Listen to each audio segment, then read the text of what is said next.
All right, so let's look at some examples, and we're going to do some character creation of our own. And I'm going to start by, I'm going to read you some excerpts that you hopefully also have to look at while I'm reading, but either way, I'm going to read them out loud. And you don't have to do much except listen. But one thing you could do is, while I'm reading, if you think of it, if you hear it, if you see it on the page, make a note. Do you hear examples of those direct types of characterization? Do you hear some dialogue? Do you hear some descriptions of appearance? Do you hear some examples of thought or action? And so I talk a lot to my students about this idea of reading as a reader versus reading as a writer. Both of those are great.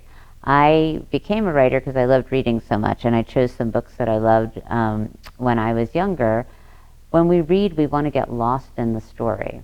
When we read as writers, we maybe want to take a minute and think, how did the writer do this? How did the writer make this character seem so real?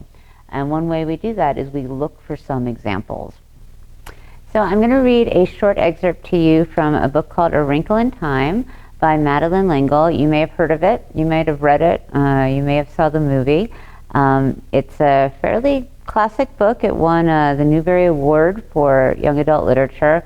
It was written in 1962, which is so long ago it was even before I was born. And what's amazing is that if you end up liking it, if you haven't read it yet, it's the first in a trilogy, and the characters in it appear in lots of other books as well. But we're just going to start, and again, listen for character. We're going to start with Meg Murray in chapter 1. The chapter is called Mrs. Whatsit. It was a dark and stormy night. In her attic bedroom, Margaret Murray, wrapped in an old patchwork quilt, sat on the foot of her bed and watched the trees tossing in the frenzied lashing of the wind. Behind the trees, clouds scudded frantically across the sky. Every few moments, the moon ripped through them, creating wraith-like shadows that raced along the ground. The house shook. Wrapped in her quilt, Meg shook. She wasn't usually afraid of weather. It's not just the weather, she thought. It's the weather on top of everything else, on top of me, on top of Meg Murray doing everything wrong. School was all wrong. She'd been dropped down to the lowest section in her grade. That morning, one of her teachers had said crossly, "Really, Meg, I don't understand how a child with parents as brilliant as yours are supposed to be can be such a poor student. If you don't manage to do a little better, you'll have to stay back next year." During lunch, she'd roughhoused a little to try to make herself feel better, and one of the girls said scornfully, "After all, Meg, we aren't grammar school kids anymore. Why do you always act like such a baby?" And on the way home from school, walking up the road with her arms full of books, one of the boys had said something about her, quote, dumb baby brother. At this, she'd thrown the books on the side of the road and tackled him with every ounce of strength she had, and arrived home with her blouse torn and a big bruise under one eye. Sandy and Denny's, her 10-year-old twin brothers, who got home from school an hour earlier than she did, were disgusted. "Let us do the fighting when it's necessary," they told her. A delinquent, that's what I am, she thought grimly. That's what they'll be saying next. Not Mother, but them, everybody else. I wish Father... But it was still not possible to think about her father without the danger of tears. Only her mother could talk about him in a natural way, saying, "When your father gets back." Gets back from where and when? Surely her mother must know what people were saying, must be aware of the smugly vicious gossip. Surely it must hurt her as it did Meg. But if it did, she gave no outward sign. Nothing ruffled the serenity of her expression. Why can't I hide it too, Meg thought. Why do I always have to show everything? It continues being very stormy. We're going to jump a little bit ahead. She's sitting there listening to the noise of the storm, and she thinks, "You asked to have the attic bedroom," she told herself savagely. "Mother let you have it because you're the oldest. It's a privilege, not a punishment." "Not during a hurricane it isn't a privilege," she said out loud. She tossed the quilt down on the foot of the bed and stood up. The kitten stretched luxuriously and looked up at her with huge, innocent eyes. "Go back to sleep," Meg said. "Just be glad you're a kitten and not a monster like me." She looked at herself in the wardrobe mirror and made a horrible face, bearing a mouthful of teeth covered with braces. Automatically, she pushed her glasses into position, ran her fingers through her mouse-brown hair so that it stood wildly on end, and let out a sigh almost as noisy as the wind. So we ended with that paragraph where we get to see Meg, but it makes a big difference seeing her after hearing her thoughts and also seeing her in action a little bit. So what do we learn just from that introduction? Well, we learn some of her thoughts, right? We hear her thoughts as a character. We know she feels badly about herself. It's the weather on top of everything else, on top of me, on top of Meg Murray doing everything wrong. That's a pretty clear thought. She's having a hard day. We also know from her actions, the roughhousing, the fighting, that maybe she's impulsive, maybe she has a bad temper, maybe she's a little hot-headed. We also know some basic things. She's got 3 brothers. Her father's gone. Her parents are supposed to be brilliant, and we learn all this pretty quickly. And of course, as we learned when we started, we know what she looks like. We know she has braces. We know she has glasses. Again, nothing wrong with any of that. She thinks there is. And we know that she thinks she has mouse brown hair, which doesn't sound like a very attractive description the way she's describing it. So those are some things we learn about Meg, and those are some examples of those 4 types of characterization that we talked about already. So we're going to do a writing exercise based on what we just read. But before we do it, I just want to talk a little bit about creative writing exercises. Hopefully you've done some before, but maybe you haven't. Either way, you don't need to have ever done one before to jump in. I want you to keep a few things in mind. This is known as free writing, and what free writing means is just write. You don't have to worry, you don't have to think. I'm going to give you something to do, but your goal is to just start writing. So don't worry, oh, am I doing it right? There's no right and there's no wrong. Technically, this is a stage of writing that's known as generative. So in the generative phase, we're just trying to get stuff out there. We're just trying to get things on a page. Later in the type of writing we're known as revision, we might want to fix things or edit things or rethink things. We're not doing any of that today. We're just trying to create things. And so I'm going to give you what's known as a prompt, and then you just start writing.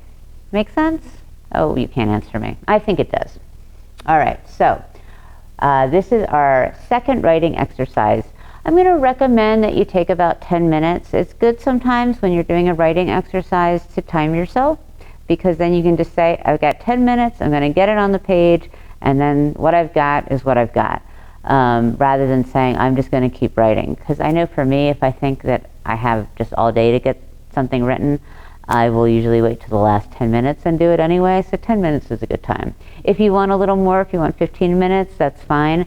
Here's how we start. You're going to take out a piece of paper, and I want you to quickly jot down some concrete physical details for a character. So that might mean pick a name. This is fun because you can just pick your favorite name or a name you've always wanted to give to a dog or something, and give it to your character. You can make up a name, pick an age, and pick a few physical traits like height and hair color and eye color, and just write them down so you've got them. Then I want you to take that character and imagine them in a scary situation. So we just met Meg Murray. She's in her attic. There's a terrible storm. She's kind of shaking, a little bit from the storm and a little bit from what's going on in her life. I want you to think about a scary situation. It can be one that you've encountered, if that's easy. It can be something you just think would be scary that you've never encountered. And write a paragraph in which the character does something in the situation. Try to show as much physical detail as you can about your character. So what we're looking for in this exercise is, let's focus on the appearance part. You can have your character think, you can have your character walk around, but really try to show what they look like. In the case of A Wrinkle in Time, we get to see the character because she looks in a mirror. That can be one option. You can just have the character think about what they look like, talk to themselves about what they look like, however you want. Just try to show as many physical details as possible. And let's take about 10 minutes and do that.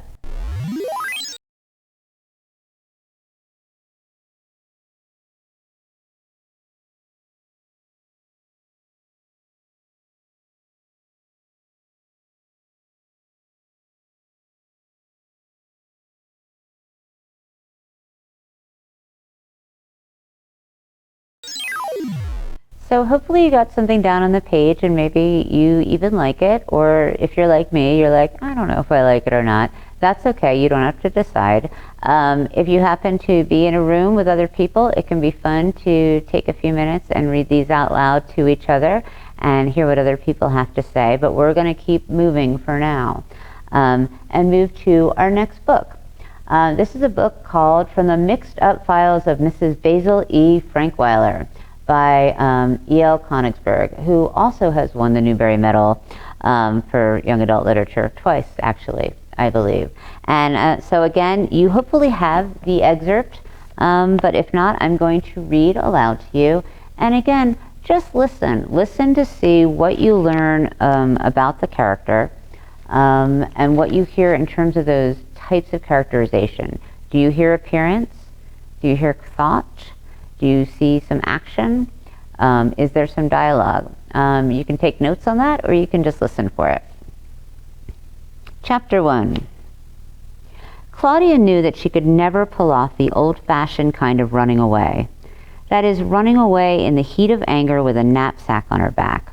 She didn't like discomfort. Even picnics were untidy and inconvenient.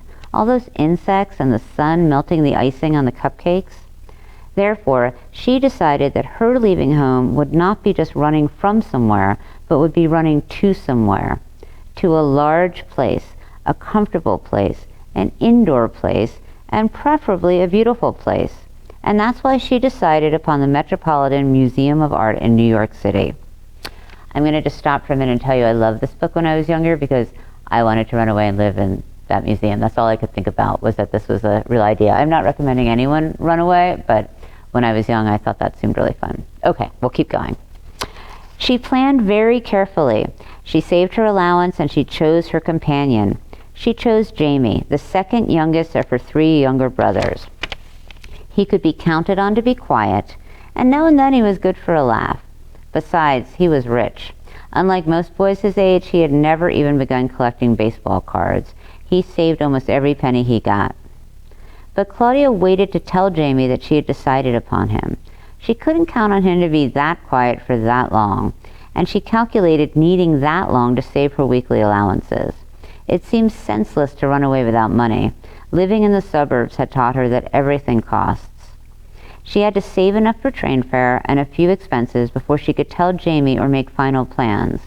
In the meantime, she almost forgot why she was running away, but not entirely. Claudia knew that it had to do with injustice. She was the oldest child and the only girl and was subject to a lot of injustice.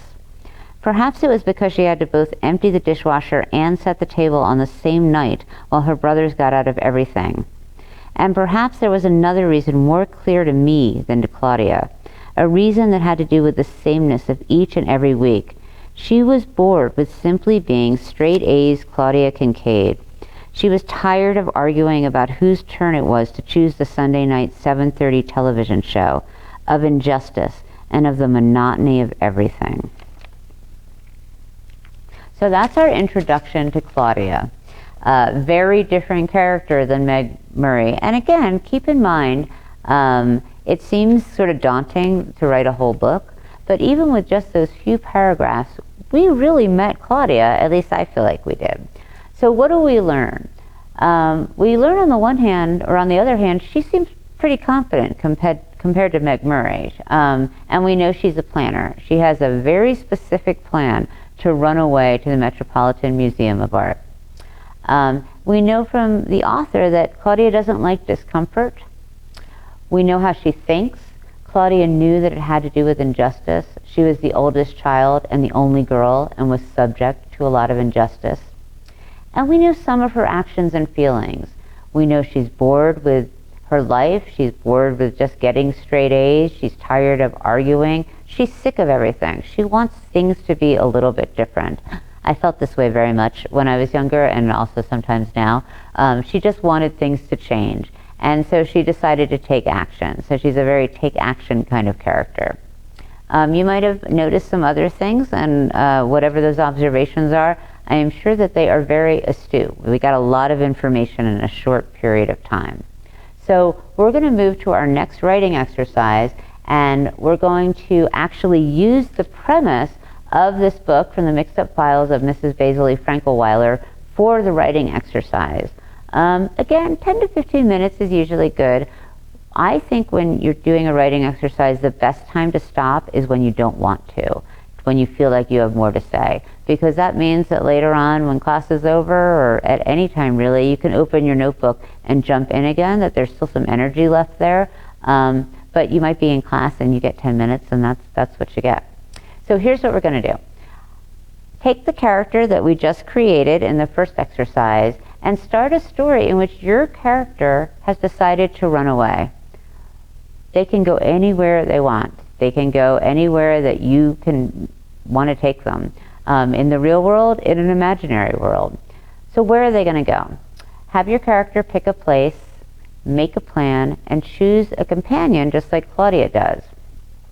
I want you to try to hold on to physical description like we had in our first exercise, but for this exercise, let's start thinking a little bit more about thought as a type of characterization. So again, our 4 ways of making a character: appearance, thought, action, dialogue. We already did some appearance. For this exercise, we're going to do some thought. We heard Claudia thinking a lot. She's thinking about her plan, she's thinking about why her brother, she's thinking about where she's going. See if you can do a little bit of the same, except you already have a little bit of your character created and you get to pick where they're going. All right? We'll take 10 or 15 minutes and then we'll move on.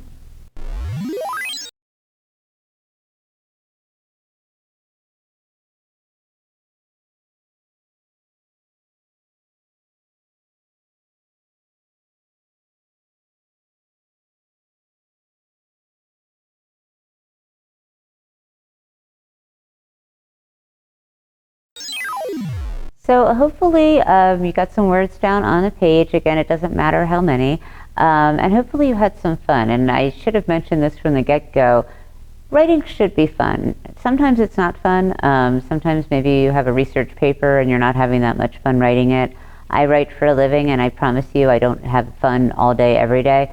But one of the things that's really fun about fiction and about inventing characters and inventing situations is you get to make decisions, and you get to make it up, and you get to decide where they're going and what they're going to do. So hopefully you picked somewhere fun. Again, if you're with some people and you're doing these exercises, it might be fun to read them out loud to each other and to hear what each other thought. And if you are by yourself, you can read it out loud to yourself. And we're just going to keep on moving. And hold on to everything you've written, because we're going to keep using this character as we go.